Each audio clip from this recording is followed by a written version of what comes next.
Okay, so let's just talk about this really quick before we move on to the next thing. Um,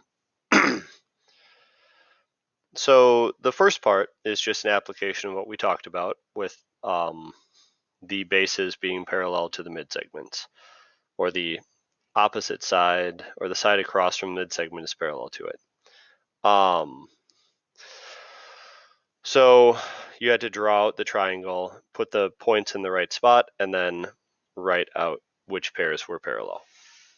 B was a little bit trickier. I wrote a 2-column proof here. You didn't necessarily have to. You could have just written a few sentences about why you know it's true.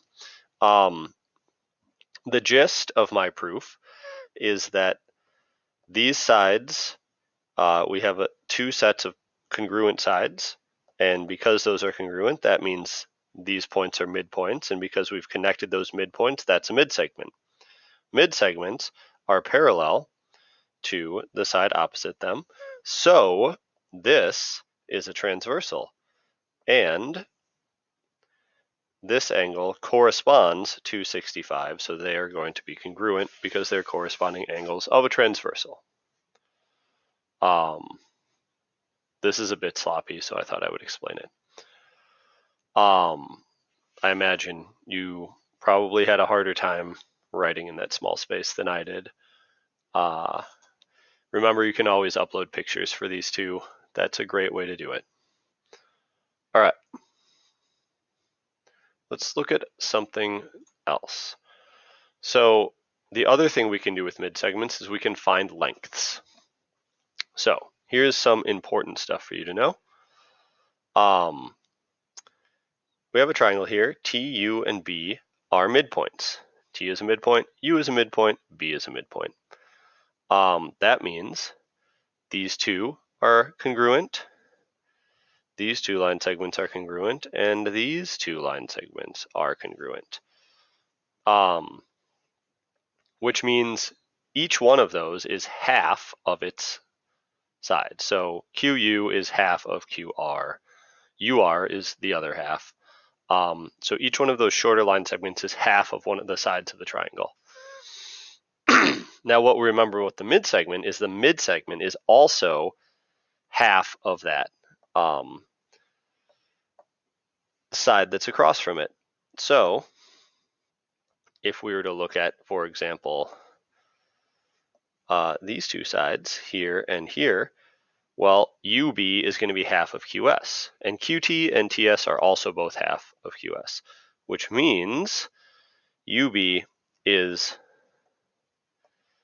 congruent. And this ends up kind of making it a crazy looking triangle with a whole bunch of hash marks on it. So take some time and carefully look at that and make sure you understand where the relationships of congruence are.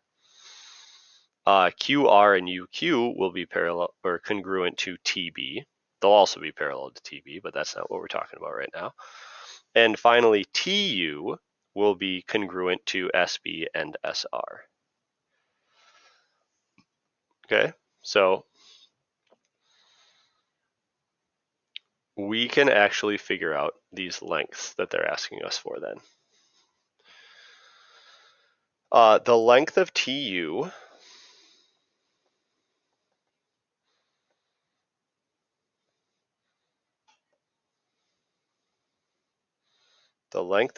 will be half the length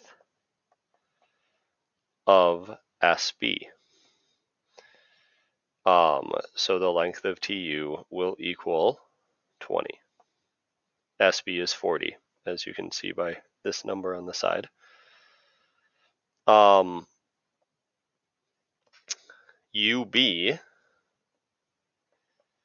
length of UB will be, oh, I almost forgot about this. So actually the way that we would do lengths is we would just write the TU without a line over the top. So same with UB. We can just write UB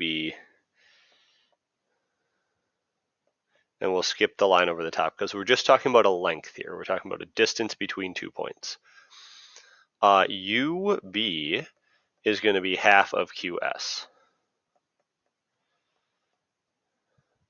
And so QS is 50, so UB is going to be 25. And finally, we need QR. Well, QR is the long side. We know the mid segment that corresponds to that side is 30. So QR is going to be twice that long, so QR is going to be 60. Okay. So that's how we can use the properties of mid-segments to find some lengths.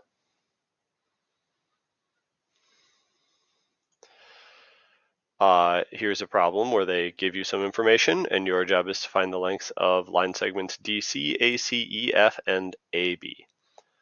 Give that one a shot. Then we got one more thing to look at with mid-segments, and I'll give you guys a bunch of practice problems. And that's it for section 5.1. So I'll see you in the next video.